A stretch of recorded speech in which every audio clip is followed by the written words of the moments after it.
Құрметті менің каналым оқырмандары, каналыма қош келдіңіздер. 7 класс алгебра В бөлімінің бірінші нұсқасы, бірінші БЖБ.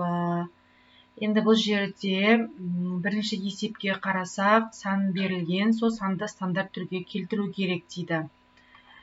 Бірінші есеп 5.840.000.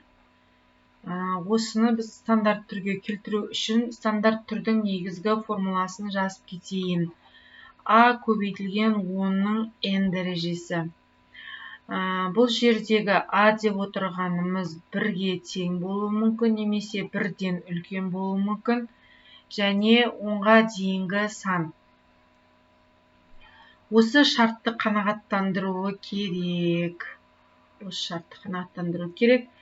Енді біз 5 бүтін деп аламыз. 5 бүтін 100-ден 84 көбейтілген 10-ның енді үтірден кейін. Яғни біз 10-ның үтірден кейін қанша сан тұр, соны жазып шығамыз.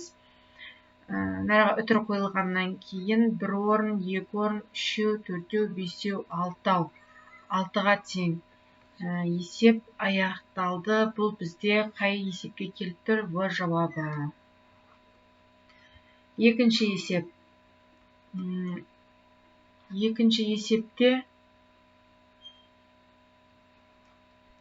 n-ның минус 5 дәрежесі, 2m-ның минус 3 дәрежесі, шақшаның сыртында минус 3 дәрежесі, көбейтілген 8n-ның 5 дәрежесі, көбейтілген m-ның 3 дәрежесі.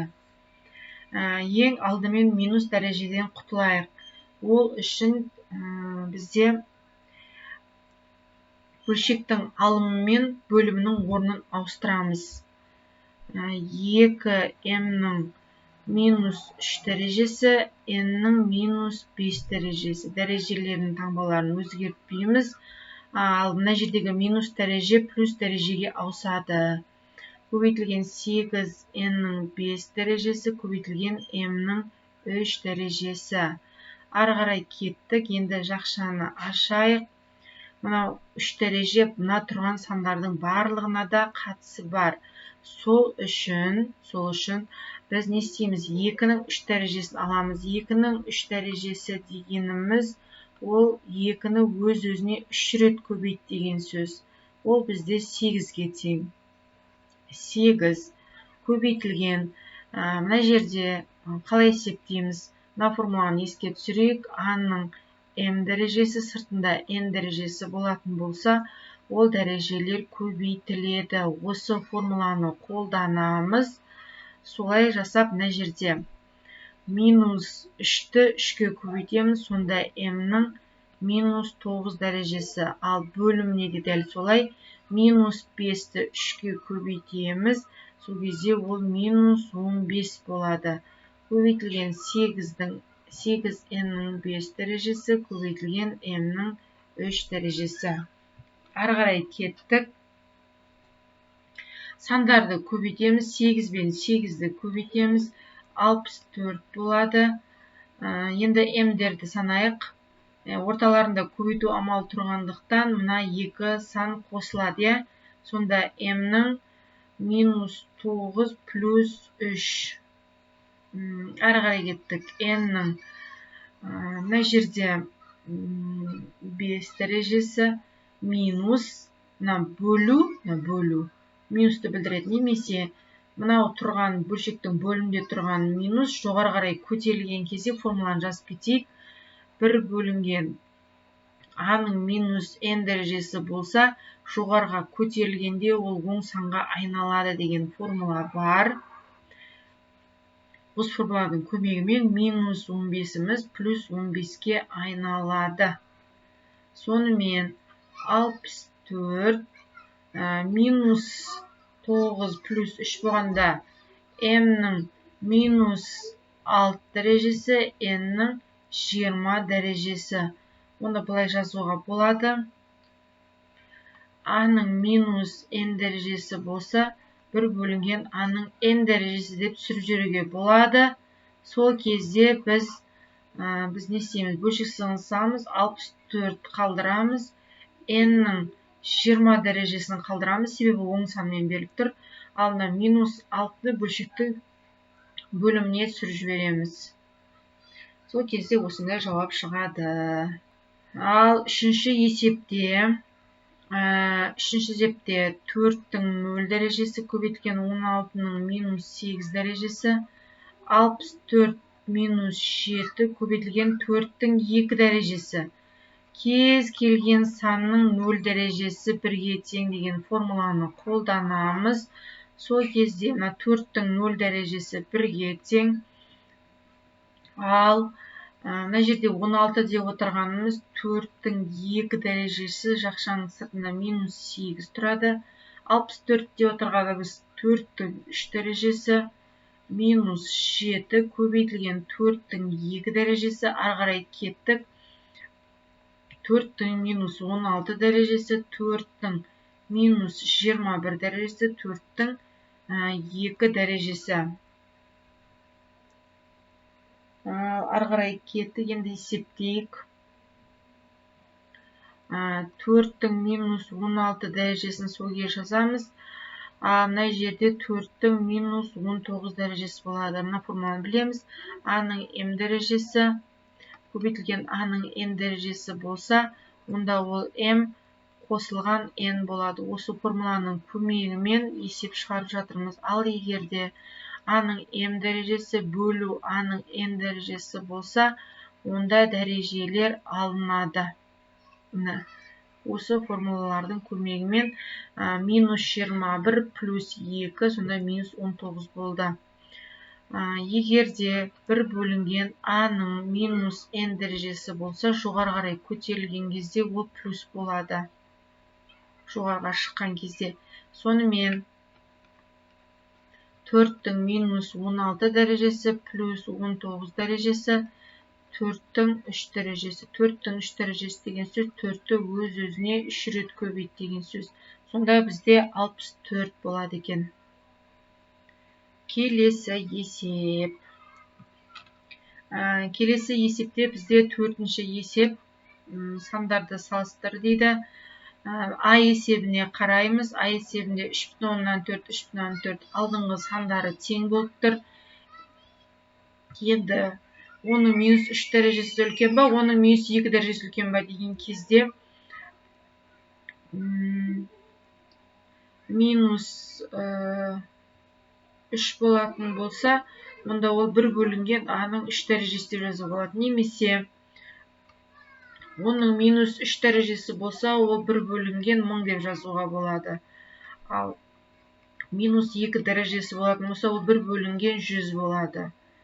1 тортты 1000 болады. 1 тортты 1000 адам бөліп жесе, кусогы қандай болады? 1 тортты мына формулаларды жазып алсаңыздар болады. Осы формулалардың көмегімен біз есепті шығарып отырмыз. Мына формулалардың көмегімен. Қайсы үлкен десе, бізде 1 бөлінген 100 үлкен болады. Келесіде. Бұл жерде теріс сан, осы екеуіне қараймыз. 15 дәрежесі үлкенді қабылдап кете береміз.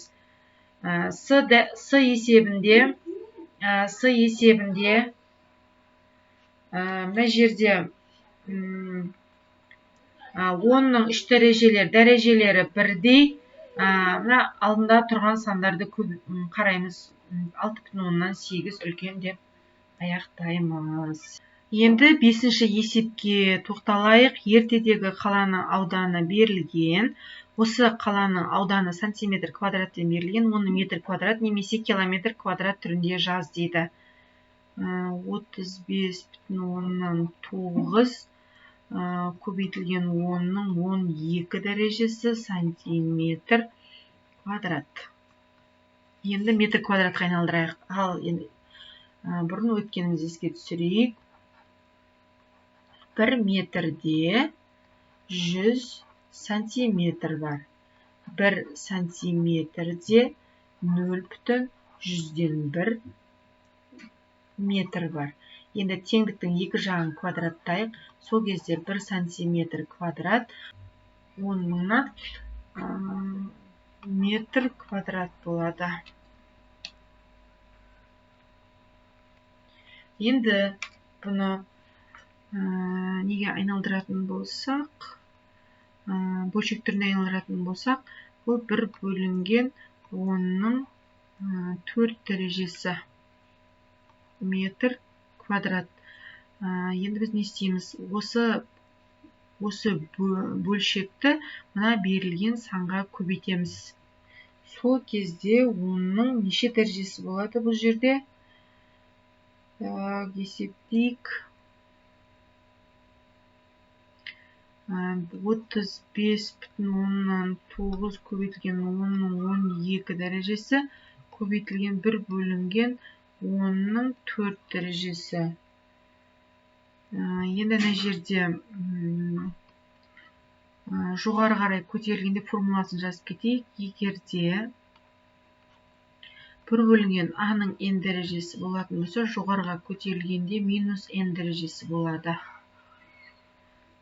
Сол себепті 35,9 көбейтілген 10-ның 12 дәрежесі азайтылған, жоғары қарай көтерілген кезде ол плюс болады. Минус болып көтеріледі. Өзен жерге 4 дейміз. Сонымен 35,9 көбейтілген 10-ның 8 дәрежесінде метр квадрат болады екен. Енді 35,9 көбейтілген 10-ның 12 дәрежесі сантиметр квадратты. Енді біз неге айналдырайық? Километрге айналдырған кезде біз осы берілген санды жазып кетейік. 1 сантиметр квадратта 1 бөлінген 10-ның 10 дәрежесінде километр квадрат бар. Соны, яғни мына жерге көбейтейік. Сонда 35,9 көбейтілген 10-ның 12 дәрежесі 1 бөлінген 10-ның 10 дәрежесі. 35,9 көбейтілген 10-ның 12 дәрежесі жоғары қарай көтерілген кезде минус болады. Сонымен бізде 35,9 көбейтілген 10-ның 2 дәрежесі. 35,9 көбейтілген 10-ның 2 дәрежесі 100-ге тең. Сонда 1 орын жылжыған кезде 359 болады. 1 нөл қалып қойған нөлді артына тіркей саламыз. Сол кезде 3590 километр квадрат болады екен. Сабақ түсінікті болды деп ойлаймын. Каналға жазылуды ұмытпаңыздар, достарыңызға таратыңыздар. Жақсы, сау, сәлемет болыңыздар.